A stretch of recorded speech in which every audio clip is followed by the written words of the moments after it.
વિદ્યાર્થી મિત્રો, મારું નામ ભોલુ રાવત છે. હું ડિપ્લોમા ઇલેક્ટ્રિકલમાં અભ્યાસ કરું છું.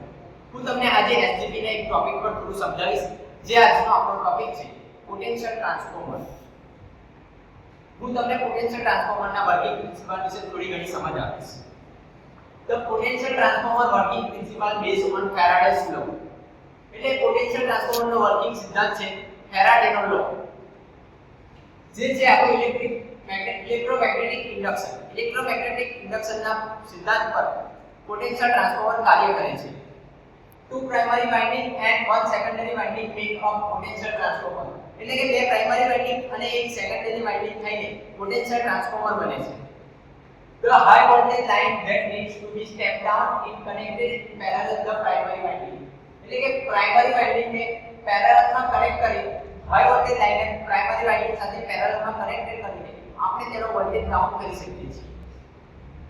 The secondary winding is linked to a measuring device. એટલે કે જેની પોટેન્શિયલ ટ્રાન્સફોર્મરની સેકન્ડરી વાઇન્ડિંગ છે તેને આપણે મેઝરિંગ ડિવાઇસ સાથે કનેક્ટ કરીએ છીએ. A magnetic field is produced around the primary winding. એટલે કે જ્યારે આપણે તેને AC સપ્લાય આપીએ છીએ ત્યારે તેની આજુબાજુ મેગ્નેટિક ફીલ્ડ ઉત્પન્ન થાય છે. When a AC voltage is applied, એટલે કે આપણે તેના પર AC વોલ્ટેજ આપીએ છીએ ત્યારે તેનામાં મેગ્નેટિક ફીલ્ડ પ્રોડ્યુસ થાય છે. A large number of turns of a conducting wire are built into secondary winding. એટલે કે ઘણા બધા વાયરનો આટાઓ ભેગા કરીને આપણે તેનું સેકન્ડરી વાઇન્ડિંગ બનાવીએ છીએ. Which aids in a step down the voltage to a lower. એટલે કે તેનો ઉપયોગ આપણે વોલ્ટેજને સ્ટેપ ડાઉન કરવા માટે કરીએ છીએ. The ratio of turn in the primary winding to turn in secondary winding is known as the voltage ratio. એટલે કે પ્રાઇમરી વાઇન્ડિંગના આટા અને સેકન્ડરી વાઇન્ડિંગના આટા થઈને આપણને વોલ્ટેજ રેશિયો મળે છે. Potential transformer for instance with a voltage ratio of 1000/1.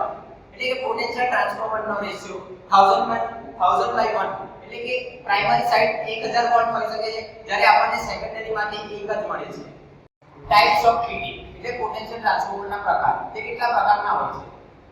First છે બેઝ ઓન ફંક્શન. એટલે કે તે આપણે પોટેન્શિયલ ટ્રાન્સફોર્મરના તેના કાર્ય સિદ્ધાંત પર આપણે તેના અલગ-અલગ ભાગ કરી શકીએ છીએ. એમાં છે metering voltage transformer. Metering voltage ટ્રાન્સફોર્મરનો ઉપયોગ આપણે અલગ-અલગ પ્રકારના મેઝરમેન્ટ માટે કરીએ છીએ, જેની મદદથી આપણે ક્વોન્ટિટી જાણી શકીએ છીએ. બીજું છે protection voltage transformer. Protection voltage ટ્રાન્સફોર્મરનો ઉપયોગ આપણે પ્રોટેક્શન માટે કરીએ છીએ, જેની મદદથી હાઈ વોલ્ટેજ લાઇનને આપણે સ્ટેપ ડાઉન કરીને 1000/1 રેશિયોમાં ડિવાઇડ કરી શકીએ છીએ.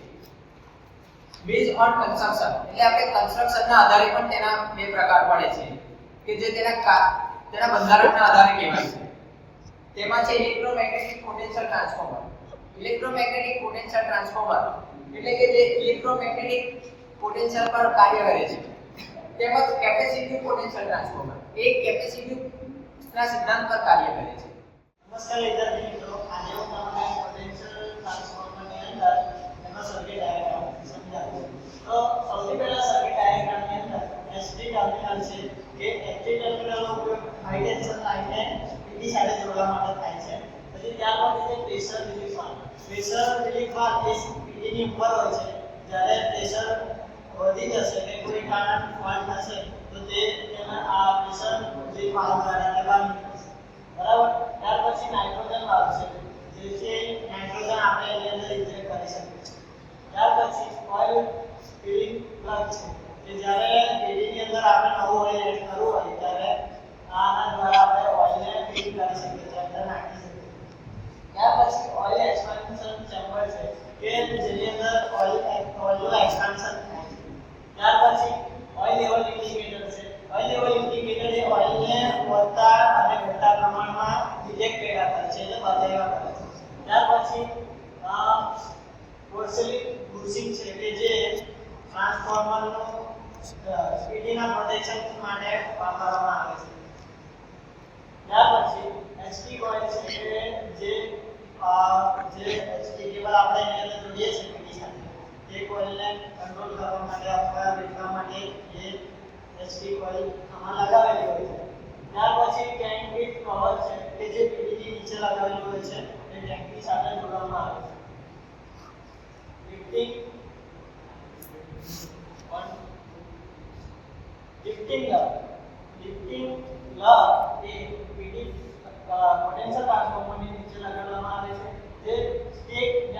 ની બિલકુલ નજીકમાં હોય છે. ઓઇલ ડ્રેન પ્લગ એ જ્યારે ઓઇલને આપણે આની અંદર ભરેલું હોય પીડીની અંદર પોટેન્શિયલ ટ્રાન્સફોર્મરની અંદર ત્યારે આ વાલ્વ દ્વારા આપણે જે જૂનું ઓઇલ હોય તે કાઢી શકીએ છીએ એટલે નવો ઓઇલ ફિલિંગ પ્લગમાંથી આપણે નવું નાખી શકીએ. ત્યાર પછી જે અર્થિંગ ટર્મિનલ એ ઈ સાઈડ પીડીના નીચે હોય છે. જ્યારે પીડીના એક પોઝિટિવ વોલ્ટેજ એટલે કે જે એચડી ટર્મિનલ પર લગાવવામાં આવે છે અને એનું જે બોડી હોય એને ગ્રાઉન્ડ અર્થિંગ સાથે જોડવામાં આવે છે એટલા માટે અર્થિંગ ટર્મિનલનો ઉપયોગ થાય છે. હવે આપણે સેકન્ડરી ટર્મિનલ બોક્સ એ પીડીની લેફ્ટ સાઈડમાં હોય છે જે નીચેના ભાગે આપેલું હોય છે જે સેકન્ડરી ટર્મિનલ બોક્સ છે. તેની અંદર સેકન્ડરીના જે ટર્મિનલ હોય એને આપણે કનેક્ટ કરી શકીએ. ત્યાર પછી છે નેમ એન્ડ રીડિંગ પ્લેટ એટલા માટે કે પીટી તમે દરેક માર્કેટમાં લેવા જાઓ ત્યારે અલગ અલગ રેશિયોના અલગ અલગ વોલ્ટેજના અલગ અલગ કરંટના મળતા હોય છે પણ આપણે એક પ્લેટ દ્વારા આપણે લઈ શકીએ છીએ પોટેન્શિયલ ટ્રાન્સફોર્મર કે આપણી જરૂરિયાત શું છે. જરૂરિયાત પ્રમાણે આપણે પોટેન્શિયલ ટ્રાન્સફોર્મરના રેટિંગ જોવા પડે અને ત્યારબાદ પોટેન્શિયલ ટ્રાન્સફોર્મર સબસ્ટેશનમાં લગાવવામાં આવે છે. ત્યાર પછી જે ઓઇલ એક્સપાન્શન ચેમ્બરની અંદર છે ને ઓઇલને એક્સપાન્શન કરવામાં આવે છે. હવે આપણે જોઈશું નીડ્સ ઓફ પીટી એટલે પીટીની જરૂરિયાત શું છે. તો પહેલું છે મેઝરિંગ વોલ્ટેજ. પીટીનો ઉપયોગ સબસ્ટેશનની અંદર મોટા ભાગે વોલ્ટેજને મેઝર કરવા માટે થાય છે. જ્યારે વોલ્ટેજ વધી જાય જ્યારે વોલ્ટેજ ઘટી જાય કોઈ કારણસર ફોલ્ટ વોલ્ટેજ મળતા હોય એના માટે આપણે પીટી દ્વારા મેઝરિંગ વોલ્ટેજ પણ આપણે વોલ્ટેજ મેઝર પણ કરી શકીએ છીએ. પીટી નું મુખ્ય કામ પોટેન્શિયલ ટ્રાન્સફોર્મર એટલે વોલ્ટેજને સેન્સ કરવાનું છે એ બધાને જ ખબર છે. ત્યારબાદ રોટેટિંગ ઇલેક્ટ્રિકલ ડિવાઇસ. પીટી નો ઉપયોગ રોટેટિંગ ઇલેક્ટ્રિકલ ડિવાઇસ તરીકે પણ થાય છે. સબસ્ટેશનની અંદર જ્યારે વોલ્ટેજ ઓછો થઈ જાય વધારે થઈ જાય કે કોઈ કારણસર ફોલ્ટ વોલ્ટેજ આવી જાય ત્યારે પીટી ની અંદર એના જે ટર્મિનલ હોય છે એની સાથે રિલે જોડવામાં આવે છે. એ રિલે જ્યારે કોઈ વોલ્ટેજ વધી જશે ઘટી જશે ત્યારે એ રિલે ટ્રિપ થઈ જશે અને જે બી કોઈ સબસ્ટેશનની અંદર ઇક્વિપમેન્ટ લગાવેલા છે ત્યાંથી એને છૂટો પાડી દેશે. ત્યાર પછી ટ્રબલ શૂટિંગ એ છે કે પીટી ની અંદર જે વોલ્ટેજ મેઝર થાય છે એ ટ્રબલ શૂટ દ્વારા આપણને એના રીડિંગ મળે છે કે જ્યારે પીટી જે વોલ્ટેજનું મેઝરિંગ કરે છે કે કોઈ કારણસર કે ભવિષ્યમાં કોઈ ફોલ્ટ થઈ ગયો અને તે ટાઈમે રિલેટિવ થઈ છે તો તે આપણને તે વખતના રીડિંગ જાણવા હોય કાં તો નોટ કરવાના હોય તે ટાઈમે આ ટ્રબલ શૂટનો ઉપયોગ આપણે કરીએ. હેલો મિત્રો, મારું નામ રાહુલ હાર્દિક છે. હું આજે તમને પોટેન્શિયલ ટ્રાન્સફોર્મરના કન્સ્ટ્રક્શન વિશે સમજાવીશ. Potential transformer, also called the voltage transformer, is an instrument transformer used to detect high voltage in electric power circuit. Potential transformer एक voltage transformer है. આ instrument transformer કે high voltage અને electric power circuit માં detect કરવા માટે થાય છે. The construction of potential transformer includes the following components. જેમ કે core, the transformer core is built of laminated magnetic material such as iron or steel. Transformer નો core એ laminated magnetic material થી બનેલો હોય છે જેમ કે આયર્ન અને steel. A to create a low reactance path for magnetic flux. તે low reactance path magnetic flux ને આપે છે જેમ કે hysteresis loss અને eddy current losses ને તેનાથી ઓછો કરી શકાય છે. Primary winding. The high voltage line connected in parallel with transformer primary winding require periodic monitoring. The high voltage line connected in parallel primary winding. The high voltage line connected in parallel with transformers primary winding requires periodic monitoring. High voltage line transformer parallel connected હોય છે તેથી તેને periodic monitoring કરવું જરૂરી હોય છે. Secondary winding. The secondary winding of transformer is connected to the measuring instruments such as voltmeter and protective relay. Transformer secondary winding એવા instrument જોડે કનેક્ટેડ હોય છે જે પ્રોટેક્ટ કરવામાં આવે છે જેમ કે વોલ્ટમીટર અને protective relay insulation.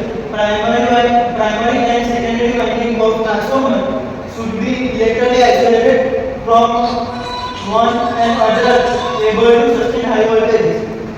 Primary winding and secondary winding transformer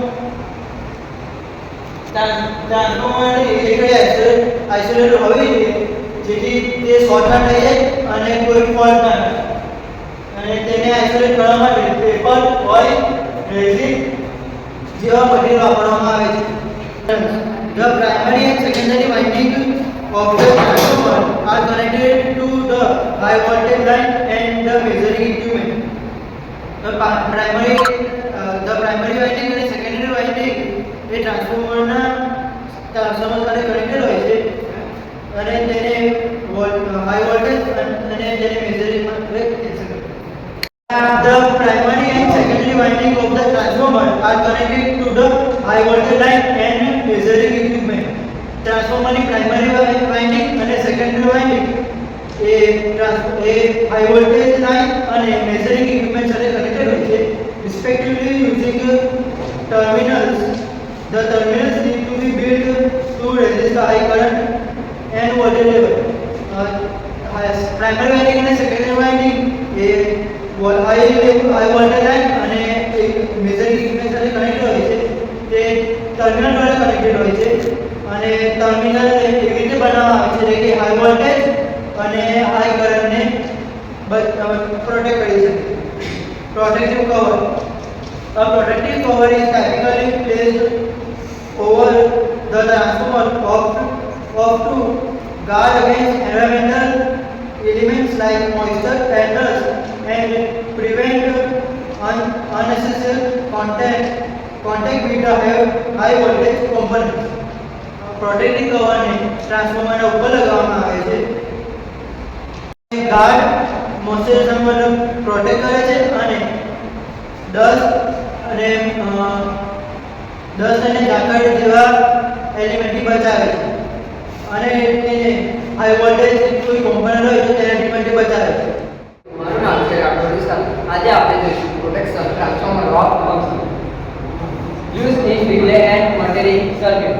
તેનો ઉપયોગ રિલે અને હાઈ વોલ્ટેજ માપવા માટે તેનો ઉપયોગ થાય છે. Use in power line carrier communication circuit અને પાવર કમ્યુનિકેશન સર્કિટમાં તેનો ઉપયોગ થાય છે. Use in protection system electrically સિસ્ટમમાં તેનું પ્રોટેક્શન સામે રક્ષણ મેળવવા માટે તેનો ઉપયોગ થાય છે. Use for protection of impedance in the generator. જનરેટરની સામે ઇમ્પિડન્સ ઉત્પન્ન થાય છે તેથી તેની સામે રક્ષણ મેળવવા માટે તેનો ઉપયોગ થાય છે. Use in synchronisation of generator and feeder. Generator અને ફીડરની સામે રક્ષણ મેળવવા માટે તેનો ઉપયોગ થાય છે. Use as protection voltage transformer.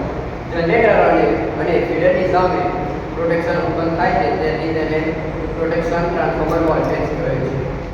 Hello વિદ્યાર્થી મિત્રો, મારું નામ છે રાશિવ. આપણે પોટેન્શિયલ ટ્રાન્સફોર્મરમાં આપણે એરર સમજાવીશું. તો voltage ratio error. The voltage ratio error of potential transformer is the difference between the actual transformer voltage ratio of the transformer and the rated voltage ratio. Voltage ratio error potential transformer માં voltage ratio error એ ટ્રાન્સફોર્મરના વાસ્તવિક voltage ratio અને તેના rated voltage ratio વચ્ચેનો તફાવત છે. અને બીજું છે phase angle error. The phase angle error in a potential transformer is the difference between the actual phase angle between the primary and secondary voltage of the transformer. The phase angle error potential transformer માં phase angle error એ ટ્રાન્સફોર્મરના પ્રાથમિક અને secondary voltage અને nominal અથવા rated phase angle વચ્ચેના વાસ્તવિક phase angle વચ્ચેનો તફાવત